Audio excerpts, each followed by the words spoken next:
دوسری بات یہ ہے کہ ہم اہل سنت و جماعت کا طریقہ یہ ہے کہ الحمدللہ ہم اللہ کا بھی ذکر کرتے ہیں، اس کے محبوب کا بھی ذکر کرتے ہیں، اور محبوبوں کے محبوب کا بھی ذکر کرتے ہیں۔ یہ ہمارا طریقہ ہے۔ اور اگر ان کے اوپر کوئی طنز کرنے لگے، یعنی بزرگوں کے اوپر طنز کرنے لگے، تو حقیقت یہ ہے کہ یہ اس کے لیے بہت بڑی ہلاکت، تباہی اور بربادی کا ذریعہ ہے۔ چند باتیں آپ کے سامنے عرض کرتا ہوں سمجھانے کی غرض سے، ورنہ جو بے ادب ہو جائے نا تو بے ادب کے لیے بے ادبی، یعنی مجھے چند باتیں کہی گئی، اس میں ایک بات یہ کہی گئی کہ معاذ اللہ رب العالمین، یعنی کہتے ہیں کہ یعنی میں کیا کہوں وہ کیا کہتا ہے کہ کیا کیا بولتے ہیں، یعنی ہم قرآن و حدیث کو ماننے والے۔ ارے بھائی قرآن و حدیث کو ماننے والا ہے تو قرآن کو جو مانتا ہے نا وہ ولیوں کی عظمت کو بھی مانتا ہے، ہاں؟ کیونکہ قرآن نے ولیوں کی عظمت کو بیان کیا ہے، قرآن نے متقیوں کی عظمت کو بیان کیا ہے۔ حدیث کو مانتے ہو تو حدیث کو مانتے ہو تو کیا حدیثوں میں ولیوں کی فضیلت نہیں آئی ہے؟ کیا حدیث مبارکہ میں متقی لوگوں کی فضیلت نہیں آئی؟ اور حد تو یہ ہے کہ یہ الزام، یعنی بڑے بڑے دعوے اور الزام یہ کہ علماء اہل سنت کو بدمعاش تک کہہ دیا، ہاں؟ علماء اہل سنت کو، اب علماء اہل سنت ہی مکمل معاذ اللہ بدمعاش ہو جائے تو تیرے پاس بچے گا کیا؟ تو حدیث کو مانتا ہے تو کیا حدیث کو ماننے سے کیا تجھے علماء کی فضیلت حدیث میں نظر نہیں آئی؟ ہاں؟ اگر حدیث کو مانتا ہے تو حدیث کے اندر علماء کرام کی فضیلت نظر نہیں آئی؟ اور سب کے سب علماء اگر بدمعاش ہو جائے اور معاذ اللہ بزرگوں کی تعریف کو اگر یہ کہے کہ یہ اہل سنت و جماعت میں گمراہیت داخل ہو گئی ہے، تو ایسے بدبختوں کو ہم کہتے ہیں کہ بزرگوں کی تعریف کرنا یہ گمراہیت نہیں ہے۔ حقیقت یہ ہے کہ دعوے کے ساتھ، دلیل کے ساتھ اگر بات کرنا چاہے تو ہم یہ کہہ سکتے ہیں کہ بزرگوں کی محبت کو جو گمراہیت کہے تو یہ وہی کہتا ہے جو خود گمراہ ہوتا ہے۔ بزرگوں کی محبت کو جو گمراہیت کہتا ہے نا، تو جو گمراہیت کہے تو یہ گمراہ جو ہوتا ہے وہی بزرگوں کی محبت کو گمراہیت کہتا ہے۔ اب رہا یہ سوال کہ علماء اہل سنت پر یہ الزام کہ علماء نے اللہ کی محبت یا یہ کہ اللہ کا ذکر، اللہ کے ذکر کی جو فضیلت ہونی چاہیے نا وہ لوگوں کے دل میں نہیں بٹھائی بلکہ بندوں کی محبت اس سے زیادہ بٹھا دی، یعنی پورا الٹا بتاتا ہے۔ کوئی ایک دلیل سے وہ ثابت کر سکتا ہے کہ علماء نے کبھی ایسا کہا؟ کوئی ایک دلیل سے ثابت کر سکتا ہے کہ علماء نے کبھی ایسا کہا؟ ارے ہم کو تو یہ سمجھ میں آتا ہے کہ ہمارے یہاں جب بزرگوں کا ذکر ہوتا ہے تو بزرگوں کا ذکر سن کے بھی عوام اللہ کا ذکر کیا کرتی ہے۔ کیوں؟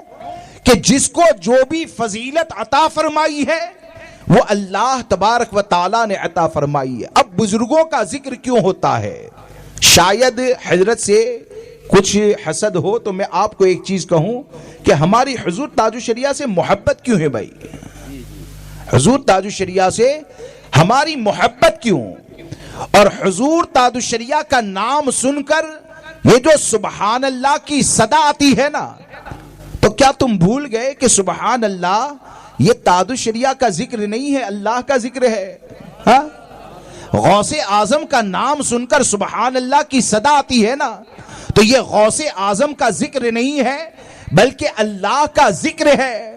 یعنی جب آدمی کے اوپر بدبختی سوار ہوتی ہے نا تو وہ کچھ بھی بولتا ہے۔ اب آپ دیکھیے کہ تاج الشریعہ سے ہماری محبت کی وجہ کیا؟ تاج الشریعہ سے ہماری محبت کی وجہ کیا ہے؟ تو ظاہر سی بات ہے کہ تاج الشریعہ سے ہم محبت اس لیے کرتے ہیں کہ حضور تاج الشریعہ نے ہمیشہ ہم کو شریعت پر قائم رہنے کا درس دیا۔ تاج الشریعہ سے ہماری محبت اس لیے ہے کہ تاج الشریعہ نے اپنی زبان سے ہمارے عقیدے کی حفاظت فرمائی.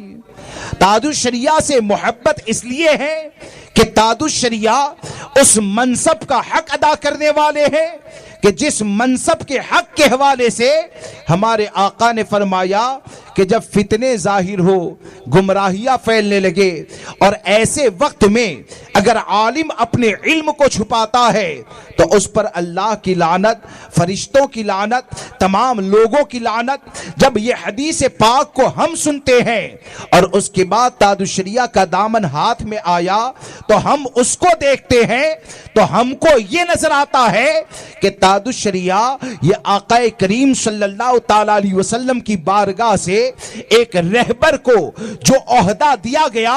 میرے تاج الشریعہ نے جب منہاجیت کا فتنہ اٹھانا تو علم کو چھپایا نہیں بلکہ علم کو ظاہر کر کے ہم کو منہاجیت کے فتنے سے بچایا. اس لیے تاج الشریعہ سن کر سبحان اللہ کی صدائے بلند ہوتی ہے. تاج الشریعہ کا ذکر سن کر سبحان اللہ کی صدائے کیوں بلند ہوتی ہے؟ آج کہا جاتا ہے کہ کیوں ایسا ہوتا ہے، تو بات یہ ہے کہ جب تصویر کو جائز کہا جانے لگا ویڈیو کے نام پر، باقی چیزوں کے نام پر، تو ایسے وقت میں میرے تاج الشریعہ نے امام الانبیاء کی حدیث کو سنا کر ہم کو تصویر سے بچایا ہے. تو حضور کا پیغام ہم تک جب پہنچایا اور ایسے فتنے سے بچایا تو اس لیے ہم تاج الشریعہ سے محبت کرتے ہیں، اور تاج الشریعہ کا نام سن کر سبحان اللہ کی صدائے بلند ہوتی ہے. اب اگر تم کو سمجھ میں نہیں آتا ہے تو ہم کیا کریں؟ اور تم نے تو اتنی بڑی جہالت، یعنی اس میں ایک جملہ لکھا ہے کہ پیروں کو چھوڑو. ہاں، یہ جو مطلق جملہ ہے تمہارا کہاں جائے گا؟ کیا غوث اعظم نے اپنے پیر کو چھوڑا؟ کیا سرکار غریب نواز رضی اللہ تبارک و تعالیٰ نے اپنے پیر کو چھوڑا؟ کیا امام اہل سنت سرکار سیدی اعلیٰ حضرت نے اپنے پیر کو چھوڑا؟ کیا مفتی اعظم ہند نے اپنے پیر کو چھوڑا؟ اور ان کا ذکر کرنے سے کچھ نہیں ملے گا، ان کا ذکر کرنے سے کچھ نہیں ملے گا. تو امام اہل سنت کو پڑھ کر تم نے سمجھا کیا؟ اے رضا یہ احمد نوری کا فیض نور ہے. اے رضا یہ احمد نوری کا فیض نور ہے. تم نے سمجھا کیا؟ مفتی اعظم کو بولے کہ مانتے ہیں تو تم نے سمجھا کیا؟ فقط نسبت کا جیسے بھی ہوں حقیقی نوری ہو جاؤں، جو مجھ کو دیکھے کہہ اٹھے میاں نوری میاں تم ہو. تو ان لوگوں نے ہم کو کیا بتایا؟ ان لوگوں نے ہم کو یہ بتایا کہ یہ جو بھی پیران عظام سے محبت کرنے والے ہیں تو پیران عظام یہ دنیا میں مال کو جمع کرنے کا ذریعہ نہیں ہوتے ہیں، محل کو بنانے کا ذریعہ نہیں ہوتے ہیں، بلکہ پیران عظام یہ اللہ رسول عز و جل و صلی اللہ تعالی علیہ وسلم کی بارگاہ سے قربت کا ذریعہ ہوتے ہیں. اور میرے تاج الشریعہ یہ رب کی بارگاہ کا قربت کا کیسا ذریعہ ہے؟ اگر نہیں جانتا ہے تو میرے ساتھ چل.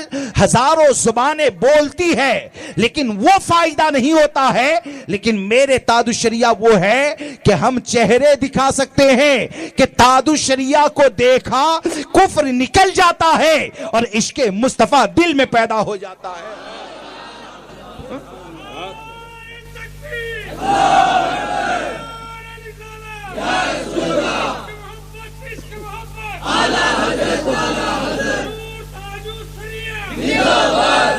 اور یہ تمہارے لوگوں کی طرح خوابوں کی بارات نہیں ہے. ہاں، خوابوں کی بارات نہیں. کس نے دیکھا، کیا دیکھا، ہاں، یعنی دیکھنے والا بخشا نہ جائے، ہاں، اور جانے والے بخشے جائے، وہ سب خواب ہمارے یہاں نہیں ہے. ہم الحمدللہ بتا سکتے ہیں. تو بات اصل میں یہ ہے کہ شریعت کا حکم یہ ہے متقی لوگوں سے محبت کی جائے. کیا حکم ہے؟ شریعت کا حکم یہ ہے متقی لوگوں سے محبت کی جائے. اور یہ کہ پیر کیا جنت دلائے گا؟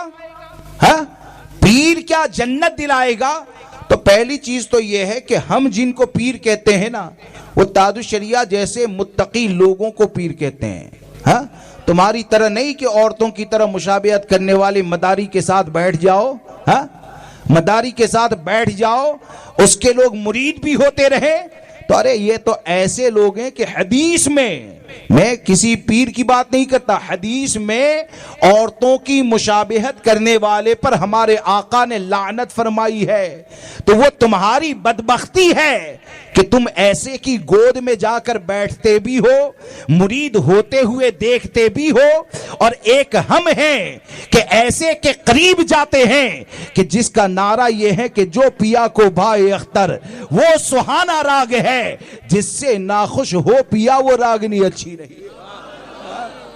یہ اپنے اپنے نصیب کی بات ہے۔ اور رہا یہ کہ متقی کے ذریعے کیا ملے گا، ارے بھائی بہار شریعت کا پہلا حصہ پڑھ لیتے ہیں، ہاں اردو، یعنی جو عوام میں سے جو بہار شریعت کا پہلا حصہ ہے نا، اگر اس کو بھی پڑھ لیتے ہیں تو بہت کچھ سمجھ میں آ جاتا ہے۔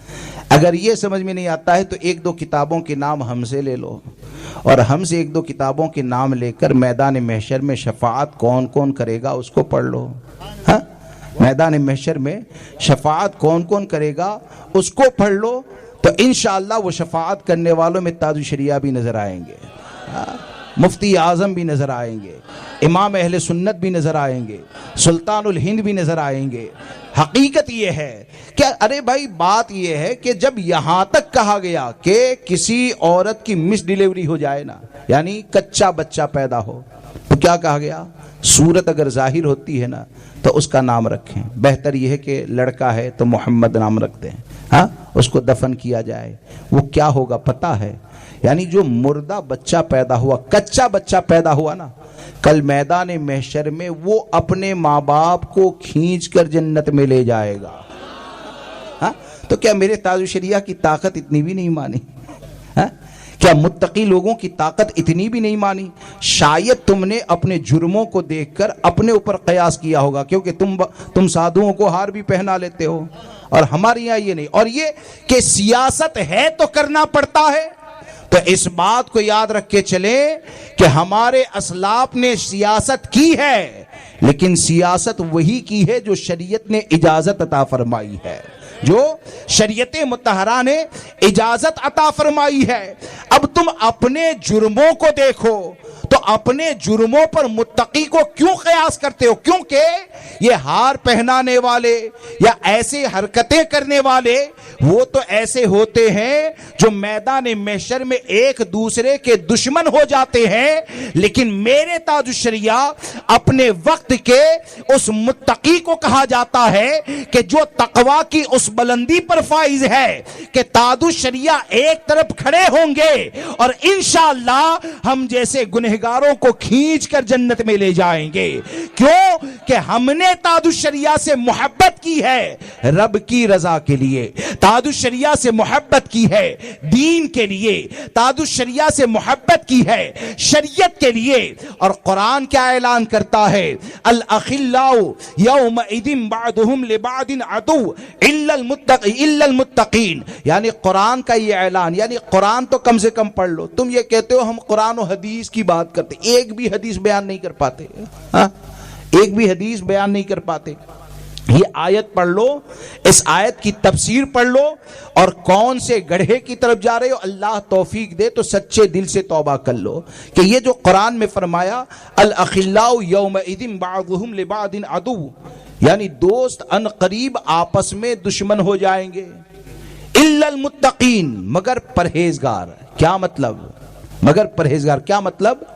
مفہوم خلاصہ یہ ہے کہ جن کی محبتیں گناہوں کی بنیاد پر ہوتی ہے نا، جن کی محبتیں گناہوں کی بنیاد پر ہوتی ہے وہ میدان محشر میں آپس میں دشمن ہو جائیں گے، اور ہم نے تاج الشریعہ سے محبت کی ہے ان کے تقوی کی بنیاد پر، ہم نے حضور تاج الشریعہ سے محبت کی ہے ان کے دین کی بنیاد پر، ہم نے اپنے بزرگوں سے غریب نواز سے محبت کی ہے ان کے تقوی کی بنیاد پر۔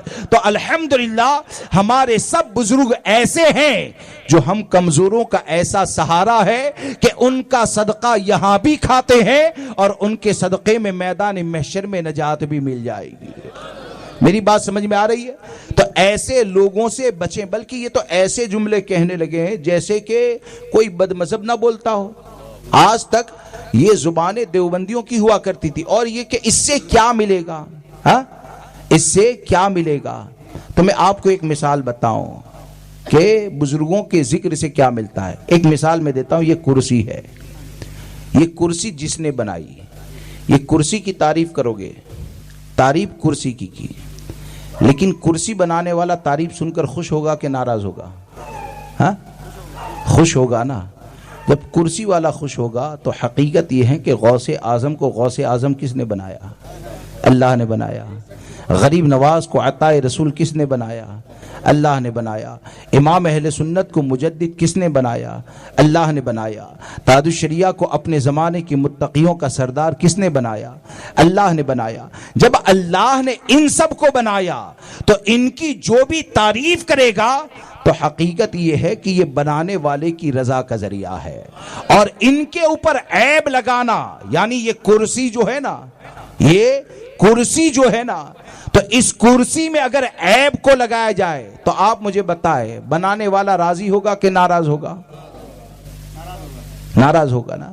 اب جب بنانے والا ناراض ہوگا تو آپ مجھے بتائیں اللہ جسے متقی بنائے, سرکار متقی کی فضیلت بیان کریں اور احادیث میں بخشش اور شفاعت کے بارے میں ذکر کیا جائے تو ان کی فضیلتوں کو بیان کیا گیا اور تم فضیلتوں کا انکار کرتے تو یہ سمجھتے ہو کہ تم سے بزرگوں کی فضیلت کا انکار کرنے والے ہو. ارے تم ایسے ہو جاہل ہو کہ جو شریعت کے احکام کا انکار کرتے ہو, شریعت کے احکام کا انکار کرتے ہو. کیونکہ تقوی والے کی جو فضیلت ہے, اور تقوی والے کے ذریعے کیا علماء سے آپ نے نہیں سنا ہوگا؟ نہیں سنا ہے کہ میدان محشر میں اگر علماء کی خدمت کریں گے, پانی پلایا, وضو کروایا وغیرہ وغیرہ, یعنی علماء کی اگر مدد کی ہوگی نا تو وہ جنت میں جا رہے ہوں گے تو وہ خدمت کرنے والا کہے گا حضرت ہم نے یہ کیا تھا. وہ رب کی بارگاہ میں عرض کریں گے یا الہ العالمین اس نے دنیا میں میری یہ مدد کی تھی. اللہ تبارک و تعالیٰ ان کے ذریعے اسے جنت میں داخل فرما دے گا. یہ سب کہاں پڑھتے ہیں؟ ہاں, تو اس لیے دوستو ایسے لوگوں سے بچیں, ان کے اوپر بدبختی یہ سوار ہو چکی. ایسے لوگوں سے بچیے. اور یہ کہنا کہ ہم سیاست میں ہیں اس لیے ہم کو یہ کرنا پڑتا ہے وہ کرنا پڑتا ہے, تو بات یہ ہے دیا بھی جلانا معاذ اللہ رب العالمین. تو بات اصل میں یہ ہے کہ کیا تم نے یہ سمجھا کہ سیاست میں جانے والا شریعت پر عمل نہیں کر سکتا ہے, یا تم یہ سمجھتے ہو کہ شریعت نے تم کو وہ کام کرنے کا کہا جو تمہاری طاقت سے باہر ہے؟ ارے حقیقت یہ ہے کچھ پڑھ لکھ لیا کرو. طاقت سے باہر کام کا حکم دینا یہ ظلم ہوتا ہے. ہاں, طاقت کے باہر کام کا حکم دینا یہ ظلم ہوتا ہے. اس لیے ایسے لوگوں سے بچے. اور ہم سنی ہے, ہم سنی ہے اس لیے سنی کی ہی بات کریں گے, غیر کا ذکر کرنے کی ہم کو عادت نہیں ہے. غیر کا تو یہ طریقہ تم نے سب کہاں سے سیکھا یار؟ اگر واقعی میں سنی ہے نا تو واقعی میں اگر سنی کا معاملہ ہے تو حال اور معاملہ یہ ہوتا ہے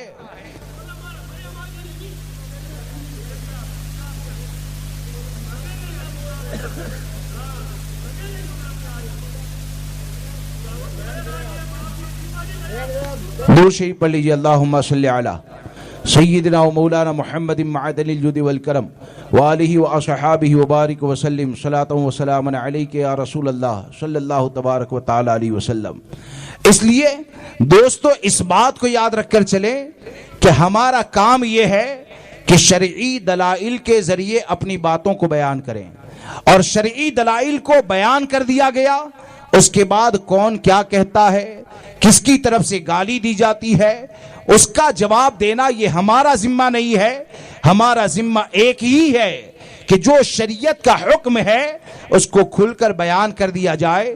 اس لیے سرکار سیدی اعلیٰ حضرت فاضل بریلوی رضی اللہ تبارک و تعالیٰ کے مسلک کے اوپر قائم رہیں, اور حضور تاج الشریعہ کے حوالے سے یہ 100% یقین سے جانے کہ حضور تاج الشریعہ وہ ہے کہ جن کی زبان نے ہم کو فتنوں سے بچایا ہے, جن کے کام نے ہم کو گمراہیت سے بچایا ہے. تو حقیقت میں انہی کے ساتھ لگے رہیں. انشاءاللہ عز و جل ان کی تعلیمات پر عمل کرنا یہ ہمارے اور آپ کے لیے بخشش و نجات کا ذریعہ ہے. اور ایک بات یاد رکھ کر چلیں, یہ پیچھے جو بحث ہو رہی ہے نا, سنیے, یہ جو پیچھے بحث ہو رہی ہے ہماری ایک ہی بات ہے، اگر دلیل سے بات کر سکتے ہیں تو ہم بات کرنے کے لیے تیار ہیں، کتاب و سنت کی روشنی میں بات کریں، اور اس کے علاوہ جو کہا جاتا ہے تو اس کا مجھ سے کوئی تعلق نہیں ہے۔ السلام علیکم ورحمۃ اللہ۔